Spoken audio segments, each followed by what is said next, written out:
बिजनौर जिले में पिछले 3 महीने के अंदर 25 घटनाएं हुई। पर मुझे बहुत दुख है कि उपराष्ट्रपति जी भाजपा के इशारे पे जनपद बिजनौर में हो रहे गुलदार के हमलों को लेकर भीम आर्मी प्रमुख चंद्रशेखर आजाद बिजनौर कलेक्ट्रेट पहुंचे और धरना प्रदर्शन किया। इस दौरान चंद्रशेखर आजाद ने कहा, देखिए, बिजनौर जिले में पिछले 3 महीने के अंदर 25 घटनाएं हुई। मैं एक गांव में मीटिंग करने गया, वहां की महिलाओं ने मुझे बताया कि गुलदार आज भी आता है और जब हम पुलिस से शिकायत करते हैं, पुलिस कहती है कि यहाँ से आप जगह छोड़ो, कहीं और चले जाओ। शिकायत का निवारण करने की बजाय जनता को ही वहां से जाने के लिए कहना, कहाँ से जाएंगे लोग। तो 25 से ज्यादा लोगों की जान गई है। लेकिन बुरा यह है कि अब तक सरकार ने या प्रशासन ने उनकी सुध नहीं ली। मैं समझता हूँ कि यही जान, जबकि ऐसा नहीं होना चाहिए किसी के साथ भी कोई घटना हो, अगर यही किसी नेता, किसी अधिकारी, किसी व्यापारी के बच्चों के साथ होता तो शायद इस पे कोई काम हो जाता। लेकिन ये घटनाएं किसानों के साथ, मजदूर परिवारों के साथ हुई है। सरकार ने इसलिए संज्ञान नहीं लिया। मेरे कहने के बाद कि 21 तारीख को मैं जिलाधिकारी जी के यहाँ हम 4-5 लोग जाके ज्ञापन देके सवाल पूछेंगे। आप ये मानिए कि उसके बाद अगले दिन 19 तारीख को फिर घटना हुई और एक बच्ची जो 12-13 साल की थी और उसने भी इस घटना के बाद उसका गुलदार ने उस पर हमला किया, उसने भी दम तोड़ दिया। मुझे बहुत तकलीफ हुई कि किसी ने अपनी पत्नी खो दी, किसी ने अपनी माँ खो दी, किसी ने अपनी बहन खो दी, किसी ने अपना भाई खो दिया। एक हमारे किसान थे सिख यहाँ, उनका 22-23 साल का अकेला बेटा, उसको गुलदार उठा ले गया, उसकी जान ले ली। उस बाप से पूछो, उन माओ से पूछो जिन्होंने अपने 10-10 साल के बच्चे खोए हैं, और सरकार और पुलिस और एडमिनिस्ट्रेशन शांत बैठा है। मुझे ऐसा लगता है कि मेरे जैसे लोगों को यही राजनीति करनी चाहिए कि उनकी आवाज उठाएं। और हमने यहाँ मांग उठाई है कि 25 लाख रुपए का मुआवजा प्रत्येक परिवार को मिले। किसान अपने खेत पे नहीं जा पा रहा, गुलदार ना जान ले ले। मजदूर अपने लिए काम करने नहीं जा पा रहा। बहुत सारे ऐसे लोग हैं जिन पे कोई रोजगार नहीं है, उन्होंने पशु पाले हैं, खेत में घास लाते हैं, घास का चारा खिला के दूध इकट्ठा करके दूध बेचते हैं। वो लोग परेशान हो गए, लोग भूखे मर रहे हैं, लेकिन कोई सुनने को राजी नहीं है। इसलिए मेरी जिम्मेदारी बनती है कि मैं यहाँ के संघर्ष करूं और सरकार से जवाब मांगू। आज हमने जिलाधिकारी जी को ज्ञापन देना है, जिसके जरिए हम 25 लाख रुपए मुआवजे की मांग की है, और घायल उनके लिए जो मृतक है उन परिवारों के लिए, और घायल लोगों के लिए 5 लाख रुपए की मदद की मांग की है। और मेरा प्रयास है कि वो जो पूरा क्षेत्र है उसमें सुरक्षा का माहौल बनना चाहिए। अगर जनता सुरक्षित नहीं, जनता टैक्स देती है, फिर अधिकारी कर्मचारियों से सवाल होंगे, और अधिकारी कर्मचारी सवाल से भाग नहीं सकते। अब तो मैं यही हूं ना।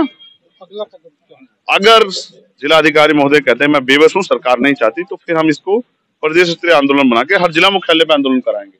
और अगर उससे भी काम नहीं चला तो लखनऊ में जाके विधानसभा घेराव करेंगे। लेकिन हर कीमत पे नगीना बिजनौर के रहने वाले लोगों की जीवन सुरक्षा करना हमारी जिम्मेदारी। इस लड़ाई को हम लड़ेंगे। 2024 के लिए क्या तैयारी है आपकी?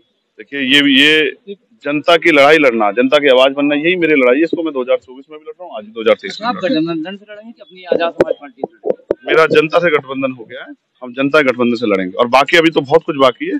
आने वाले दिनों में आपको बहुत कुछ जानने का मौका मिलेगा। नगीना कंफर्म?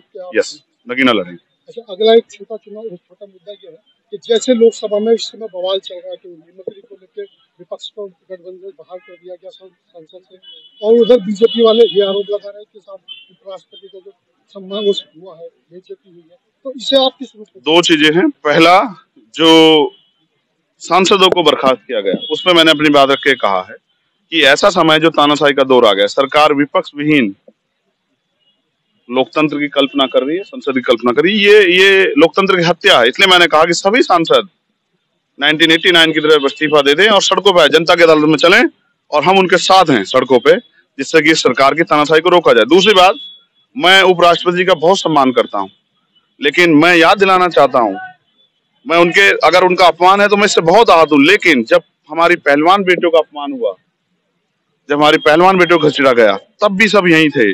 और जब 700 किसानों की जान गई, तब भी यहीं थे। जब प्रधानमंत्री एक शब्द नहीं बोल पा रहे थे, जब चुनाव आया तो हाथ जोड़ने पड़े।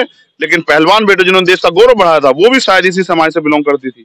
लेकिन जब उनके कपड़े फाड़े गए, उनको पीटा गया, उनको खींचा गया, तब शायद मुझे लगता है एक शब्द जो है उपराष्ट्रपति जी भी नहीं कह पाए। मुझे बहुत दुख है कि उपराष्ट्रपति जी भाजपा के इशारे पे एक गलत पिच पे खेल रहे हैं। किसानों को इसका बहुत बड़ा नुकसान होगा। मैं उनका बहुत सम्मान करता हूँ और उम्मीद है कि उनको भी खुद एहसास होगा कि वो भाजपा के तंत्र में ना फंसे। वो एक संवैधानिक पद पर उस पद की गरिमा बना के और आगे बढ़ते रहे। हम सब लोग उनका सम्मान करते, कोई उनका अपमान नहीं कर सकता।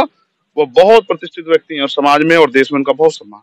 लेकिन आज वो बीजेपी के इशारे पे जो कर रहे हैं, इससे नुकसान होगा। जनता देख रही है कि किसानों की लाशों पे हंसने वाले भाजपा के लोग, पहलवान बेटियों के अपमान पे हंसने वाले भाजपा के लोग आज अपने आप कितना गौरवान्वित महसूस कर रहे हैं।